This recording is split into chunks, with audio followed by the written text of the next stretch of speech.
வணக்கம். நீங்கள் இணைந்திருப்பது உதயன் டிஜிட்டல் வலையொலியின் பிரதான செய்திகளுடன். செய்தி தொகுப்பு உதயன் டிஜிட்டல் செய்தி பிரிவு. செய்திகளுடன் இணைந்திருக்கும் நான் லிஷா தரணீஸ்வரன். விபத்தில் சிக்கி காயமடைந்த நிலையில் யாழ்ப்பாண போதனா மருத்துவமனையில் அனுமதிக்கப்பட்டுள்ள தேசிய மக்கள் சக்தியின் யாழ்ப்பாண மாவட்ட நாடாளுமன்ற உறுப்பினர் இளங்குமரனை பிரதமர் ஹரணி அமரசூரிய நேற்று நேரில் சென்று பார்வையிட்டார். அத்துடன் நாடாளுமன்ற உறுப்பினர் இளங்குமரனின் உடல்நிலை தொடர்பில் மருத்துவர்களிடம் கேட்டறிந்து கொண்டார். யாழ்ப்பாண மாவட்ட நாடாளுமன்ற உறுப்பினர் இளங்குமரன் பயணித்த வாகனம் சாவகச்சேரி தனங்கிழப்பு பகுதியில் நேற்று மாலை விபத்துக்குள்ளானதில் நாடாளுமன்ற உறுப்பினர் உள்ளிட்ட 3 காயமடைந்தனர். கிளிநொச்சியில் இருந்து யாழ்ப்பாணம் நோக்கி பயணித்துக் கொண்டிருந்த நாடாளுமன்ற உறுப்பினரின் மகிழுந்து டிப்பர் ரக வாகனம் ஒன்றுடன் மோதியதன் பின்னர் வயலுக்குள் பாய்ந்து விபத்துக்குள்ளானதாக போலீசார் தெரிவித்துள்ளனர். குறித்த விபத்தில் நாடாளுமன்ற உறுப்பினர் இளங்குமரனும் வாகனத்தின் சாரதி உட்பட அதில் பயணித்த 3 காயமடைந்தனர். இலங்கைக்கான கனேடிய தூதுவர் எரிக் வால்ஸ் அவர்களுக்கும் இலங்கை தமிழரசு கட்சியின் இளம் அரசியல் உறுப்பினர்களுக்கும் இடையேயான சந்திப்பு ஒன்று நேற்றைய தினம் யாழ்ப்பாணத்தில் நடைபெற்றது. இதன்போது நடைமுறை அரசியல் விடயங்கள் குறித்தும் விசேடமாக தமிழ் மக்கள் தற்போது எதிர்கொள்கின்ற பிரச்சினைகள் சம்பந்தமாகவும் தற்போது கனடா அரசினால் நடைமுறைப்படுத்தப்படுகின்ற அபிவிருத்தி திட்டங்கள் தொடர்பாகவும் வடக்கு கிழக்கில் இன்னும் பல அபிவிருத்தி திட்டங்களை எவ்வாறு மேற்கொள்ள வேண்டும் என்பது போன்ற விடயங்கள் இந்த சந்திப்பின் போது கலந்துரையாடப்பட்டது. அத்துடன் தற்போதைய அரசினால் முன்னெடுக்கப்படுகின்ற வேலை திட்டங்களால் தமிழ் மக்கள் எவ்வாறான சவால்களை எதிர்கொள்கின்றார்கள் போன்ற விடயங்களும் ஆராயப்பட்டன. இது தவிர எதிர்வருகின்ற உள்ளூராட்சி தேர்தல் தொடர்பாகவும் கலந்துரையாடப்பட்டது. நாட்டின் பல்வேறு பகுதிகளில் இடம்பெற்ற பல வீதி விபத்துகளில் ஒரு போலீஸ் அதிகாரி உட்பட 4 பேர் உயிரிழந்தனர். இந்த விபத்துகள் நேற்று திக்வெல்ல, இபலோகம, வென்னப்புவ மற்றும் மேகுடை போலீஸ் பிரிவுகளில் இடம்பெற்றன. திக்வெல்ல ஹின்னதெனிய ரத்மலை வீதியில் தலஹிடியாகொட சந்தையில் பவுசர் ஒன்று எதிர் திசையில் இருந்து வந்த மோட்டார் சைக்கிளுடன் மோதியதில் விபத்து ஏற்பட்டுள்ளது. விபத்தில் படுகாயமடைந்த மோட்டார் சைக்கிள் செலுத்துனர் மற்றும் அதில் பயணித்த 3 வயது சிறுமியும் பதிகம மருத்துவமனையில் அனுமதிக்கப்பட்ட பின்னர் மேலதிக சிகிச்சைக்காக மாத்தறை மருத்துவமனைக்கு மாற்றப்பட்ட நிலையில் மோட்டார் சைக்கிள் செலுத்துனர் உயிரிழந்ததாக போலீசார் தெரிவித்தனர். உயிரிழந்தவர் தலகிட்டியகொட ரத்மலை பகுதியை சேர்ந்த 38 வயதான தெற்கு அதிவேக நெடுஞ்சாலையின் போலீஸ் அதிகாரியாக கடமையாற்றியவர் என தெரிவிக்கப்படுகின்றது. இதேவேளை இப்பலோகம போலீஸ் பிரிவின் ஹிரிபிட்டியாகம காகம வீதியில் பகலவேம்புவ பகுதியில் மோட்டார் சைக்கிள் ஒன்று எதிர் திசையில் இருந்து வந்த சிறிய லோரியுடன் நேருக்கு நேர் மோதிய விபத்தில் 29 வயது இளைஞர் ஒருவர் உயிரிழந்தார். இதற்கிடையில் கொழும்பு புத்தளம் பிரதான வீதியில் வென்னப்புவ புனித ஜோசப் தேவாலயத்திற்கு முன்னால் வீதியை கடந்த பெண் மீது பேருந்து மோதியதில் விபத்து ஏற்பட்டுள்ளது. விபத்தில் பலத்த காயமடைந்து பாதசாரியான பெண் மாராவில் மருத்துவமனையில் அனுமதிக்கப்பட்ட நிலையில் உயிரிழந்தார். உயிரிழந்தவர் தெற்கு வென்னப்புவ பகுதியை சேர்ந்து 76 வயதுடைய பெண் ஆவார். இதற்கிடையில் கொடகம பாதுகை வீதியில் கொகேனை சந்திக்கு அருகில் வீதியை கடந்த பாதசாரி மீது லோரியொன்று மோதியதில் விபத்து ஏற்பட்டுள்ளது. விபத்தில் படுகாயமடைந்த பாதசாரி பாதுகை மருத்துவமனையில் அனுமதிக்கப்பட்டு சிகிச்சை பெற்று வந்த நிலையில் சிகிச்சை பலனின்றி உயிரிழந்தார். உயிரிழந்தவர் லுனெத்தொட்டை பாதுகை பகுதியை சேர்ந்த 39 வயதுடையவர் என தெரிய வந்துள்ளது.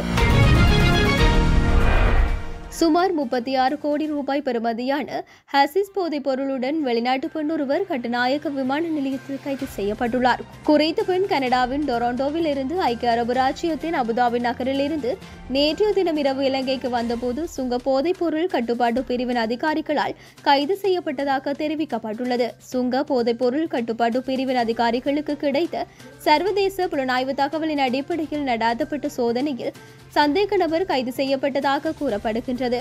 சந்தேக நபர் 36 வயதான கனேடிய பெண் என்றும் அவர் கடுமையாக போதை பழக்கத்திற்கு அடிமையானவர் என்றும் தெரிவிக்கப்படுகின்றது. அவர் கொண்டு வந்த 2 பயண பைகளில் மிகவும் சூட்சுமமாக மறைத்து வைக்கப்பட்டிருந்த 36 கிலோ 500 கிராம் ஹாசிஸ் போதைப் பொருட்களை சுங்க அதிகாரிகள் கண்டுபிடித்தனர். இந்த ஹாசிஸ் போதைப் பொருள் கையிருப்பு வேறு நாட்டிற்கு மீண்டும் ஏற்றுமதி செய்வதற்காக நாட்டிற்கு கொண்டு வரப்பட்டிருக்கலாம் என்று சுங்க போதைப் பொருள் கட்டுப்பாட்டு பிரிவு அதிகாரிகள் சந்தேகிக்கின்றனர். சம்பவம் தொடர்பான மேலதிக விசாரணைக்காக இந்த போதைப் பொருள் தொகையுடன் கனேடிய பெண்ணை கட்டுநாயக்க விமான நிலைய போலீஸ் போதைப் பொருள் பணியக அதிகாரிகளிடம் ஒப்படைக்க நடவடிக்கை எடுக்கப்படும் என்று சுங்க போதைப் பொருள் கட்டுப்பாட்டு பிரிவு தெரிவித்துள்ளது. 2025ஆம் ஆண்டுக்கான நிதி ஒதுக்கீட்டு சட்டமூலத்தின் 2வது மதிப்பீட்டை நாளைய தினம் காலை 10:30க்கு நிதி அமைச்சர் என்ற ரீதியில் ஜனாதிபதி அனுரகுமார திசநாயக்க நாடாளுமன்றத்தில் முன்வைக்கவுள்ளார். இதனைத் தொடர்ந்து ஒதுக்கீட்டு சட்டமூலம் தொடர்பான விவாதம் எதிர்வரும் 18ஆம் திகதி முதல் மார்ச் 21ஆம் திகதி வரை நடைபெறவுள்ளது. கடந்த ஜனவரி 9ஆம் திகதி முதலாவது மதிப்பீட்டுக்காக நாடாளுமன்றத்தில் சமர்ப்பிக்கப்பட்ட 2025ஆம் ஆண்டுக்கான நிதி ஒதுக்கீட்டு சட்டமூலம் தொடர்பான இரண்டாவது மதிப்பீடு பிப்ரவரி 18ஆம் திகதி முதல் 25ஆம் திகதி வரை 7 நாட்கள் நடைபெறவுள்ளது. அத்துடன் இந்த மாதம் 25ஆம் திகதி மாலை 6 மணிக்கு நிதி ஒதுக்கீட்டு சட்டமூலத்தின் இரண்டாவது மதிப்பீடு மீதான வாக்கெடுப்பு இடம்பெறவுள்ளது. இதனைத் தொடர்ந்து 2025ஆம் ஆண்டுக்கான நிதி ஒதுக்கீட்டு சட்டமூலம் குறித்த குழுநிலை விவாதம் 27ஆம் திகதி முதல் மார்ச் 21ஆம் திகதி வரை சனிக்கிழமை 4 நாட்கள் உள்ளடங்கலாக 19 நாட்கள் இடம்பெறவுள்ளன. இதற்கான வாக்கெடுப்பை மார்ச் 21ஆம் திகதி பிற்பகல் 6 மணிக்கு நடத்தப்பட உள்ளது. பாதீட்டு காலப்பகுதியில் காலை 9:30 முதல் 10 மணி வரை வாய்மூல விடைக்கான கேள்விகளுக்காக ஒதுக்கப்பட்டுள்ளது. புதுடெல்லி ரயில் நிலையத்தில் நேற்று இரவு திடீரென ஏற்பட்ட கூட்ட நெரிசலில் சிக்கி குறைந்தது 18 பேர் உயிரிழந்தனர். இதில் 11 பெண்கள் மற்றும் 4 குழந்தைகளும் அடங்குவதுடன் மேலும் பலர் காயமடைந்துள்ளதாக தெரிவிக்கப்படுகின்றது. உத்தரப்பிரதேசம் பிரயாக்ராஜில் நடைபெறும் மகா கும்பமேளா செல்வதற்காக ஒரே நேரத்தில் அதிக அளவில் பயணிகள் கூடியதால் இந்த நெரிசல் ஏற்பட்டதாக தெரிவிக்கப்பட்டுள்ளது. தகவல் அறிந்து அங்கு விரைந்து சென்ற தீயணைப்பு பிரிவினர் மீட்பு பணிகளில் ஈடுபட்டு நெரிசலில் சிக்கி காயமடைந்தவர்களை மருத்துவமனைக்கு அனுப்பி வைத்துள்ளனர். கூட்ட நெரிசலில் சிக்கி பலியானோர் குடும்பத்துக்கு இந்திய பிரதமர் மோடி, அந்நாட்டின் பாதுகாப்பு அமைச்சர் ராஜ்நாத் சிங், டெல்லி துணைநிலை ஆளுநர் உள்பட பலர் இரங்கல் தெரிவித்துள்ளனர். அமெரிக்காவில் அரசு நிறுவனங்களில் கடமையாற்றி 10,000க்கும் மேற்பட்ட ஊழியர்கள் பணி நீக்கம் செய்யப்பட்டுள்ளனர். எலான் மஸ்கின் ஆலோசனையின் பேரில் அமெரிக்க ஜனாதிபதி குறித்த நடவடிக்கையை மேற்கொண்டுள்ளதாக வெளிநாட்டு ஊடகங்கள் தெரிவிக்கின்றன. இதன்படி உள்துறை, எரிசக்தி, படைவீரர் விவகாரங்கள், சுகாதாரம் மற்றும் மனிதவள துறைகளில் உள்ள ஊழியர்கள் பணி நீக்கம் செய்யப்பட்டுள்ளனர். இந்த நிலையில் பணி நீக்கத்துக்கு எதிர்ப்பு தெரிவித்து அரசு ஊழியர்கள் போராட்டத்தில் ஈடுபட்டு வருவதாக அந்நாட்டு ஊடகங்கள் தெரிவிக்கின்றன. உலக ஊக்க மருந்து எதிர்ப்பு அமைப்புடனான ஒரு ஒப்பந்தத்தில் முன்னணி டென்னிஸ் வீரர் ஜானிக் சின்னர் 3 மாத தடையை ஏற்றுக்கொண்டார். அதே நேரம் ஏறக்குறைய ஒரு வருடத்திற்கு முன்பு தனது 2 நேர்மறையான ஊக்க மருந்து சோதனைகளில் இருந்து என் மீது சுமத்தப்பட்டுள்ள குறித்த வழக்கை இந்த ஒப்பந்தம் முடிவுக்கு கொண்டு வந்துள்ளது என்றும் இத்தாலிய வீரர் கூறியுள்ளார்.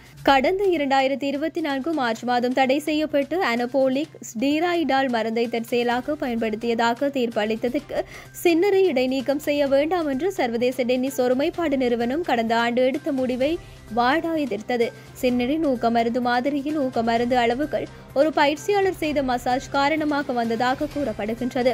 அந்த பயிற்சியாளர் தனது விரலில் ஏற்பட்ட காயத்துக்கு அந்த மருந்து பொருளை பயன்படுத்தியுள்ளதாகவும் தெரிவிக்கப்பட்டுள்ளது.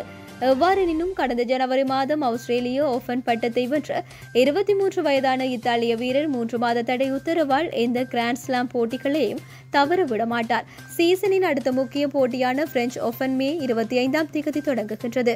இந்த போட்டிகளில் அவரால் பங்கேற்க முடியும் என்பதும் குறிப்பிடத்தக்கது.